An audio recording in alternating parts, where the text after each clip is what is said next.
Hey everyone, I'm back again with another video, and this one is titled, Am I the a-hole for changing the locks on my cheating wife and going on holiday? Please make sure you like the video and subscribe, and don't forget to hit the bell so you don't miss any of my featured videos. Let's get right into it.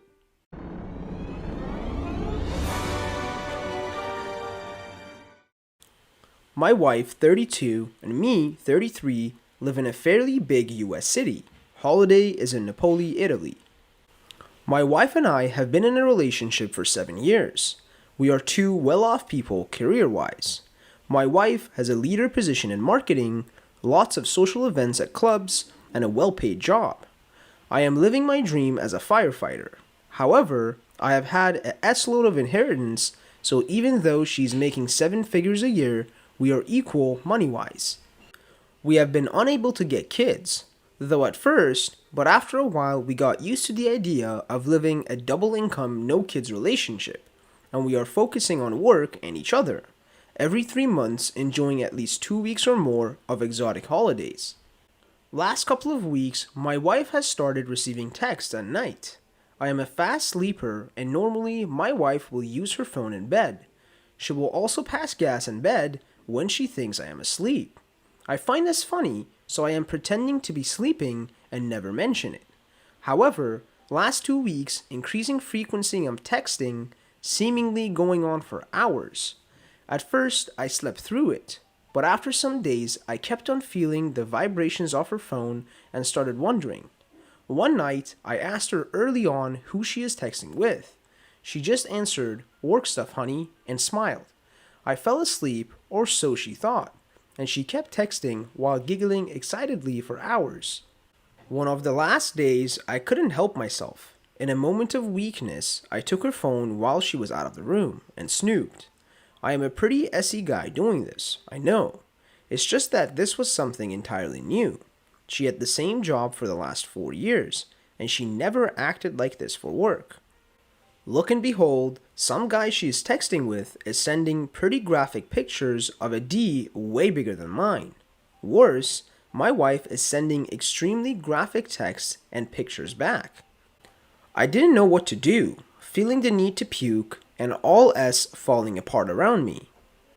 I did what I do best, pretend to sleep when my wife got back, and laid awake all night, listening to her texting. Next morning, I fake sleeping as she goes into work. She starts early, and I was in the start of a 2-week period. I don't know what to do. I feel hatred and bitterness and sadness, but I am not up for confrontation. This was 4 days ago. So, seeing I was on a leave period from work, I go on and order plane tickets to Naples, Italy. Before I go, I call a locksmith to change the locks. This is my apartment, bought for some of the S-loads of inheritance money described initially, and I can do what I want. My wife still has all her clothes and some important work stuff in the apartment. I hurry out, even taking a flight with a stop over in Canada to be able to get the F out faster and before she gets back from work. Now, I'm in Italy, getting a lot of angry texts from my wife and her side of the family.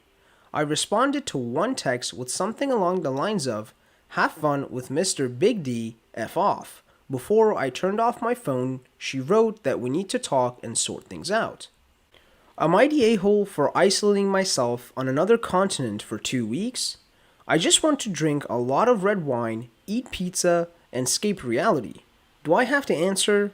I mean, I won't, but am I an a-hole for escaping my problems this way? Thank you for all the advice. And the OP has an update for us. Thank you for all the advice and input, guys.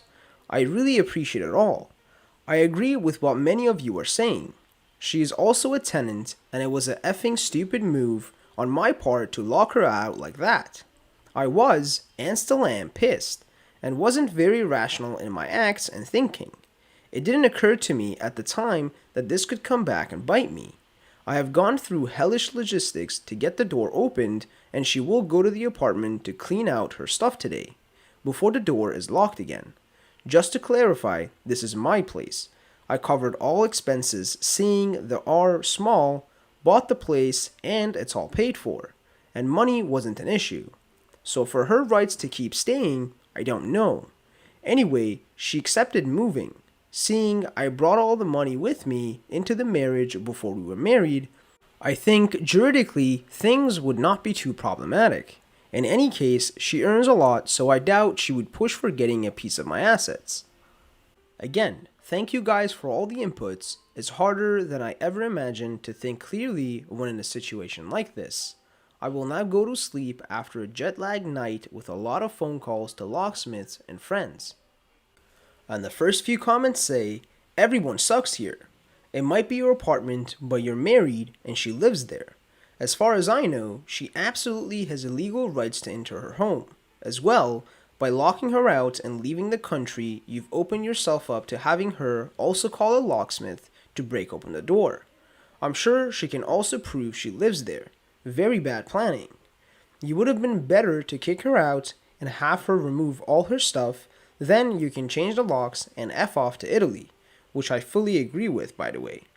And the comment after that says, everyone sucks here, but she's the far bigger a-hole than you. Running away to Italy with no notice was a bit extreme, even for this circumstance. Don't get me wrong, I hate cheaters with the burning passion of 1,000 newly formed stars and find this whole thing amusing. But at least box up her crap and put it out of the house before changing the lock. She had to get a locksmith to even move out. And the OP replied to this, thanks for your input. I know, you're right. I totally panicked and wanted to screw her over at the same time. Didn't have much thought of consequences at the time. Didn't occur to me that she would also need a locksmith to move out though. That's a good point. And the next set of comments say, everyone sucks here, kind of. A friend of mine did something similar when she found out her husband was cheating. She changed the locks, but also she packed a suitcase for him and left it outside the front door. That I thought was a perfect solution. But changing the locks, not packing a bag for her, and taking off for days? That's rough. Even though what she did was a hell of a lot worse. So, sorry you're going through this, and I hope things get better soon for you. Hoping you have a speedy divorce. And the comment after that says, everyone sucks here. She's been living with you for a long time, which means she has tenants' rights. So she can call a locksmith, get in as she has ID that states she lives there, and gather her S or just wait for you to return, one of the two. She absolutely is the a-hole for what she did to you hands down. That's some cold S to be sending and receiving pictures and texting as her husband sleeps right next to her. I understand needing to get away and process, but leaving to a whole nother continent is a bit extreme. A hotel in a neighboring city would have done. Also, there's a cheating clause in marriage, if I remember correctly, but IANAL and do suggest that you either find a lawyer immediately and file for divorce or somehow work it out via canceling. Thank you guys for watching. Please comment below and let me know if there's any other subreddits you guys would like me to make videos on, and also like the video and please subscribe.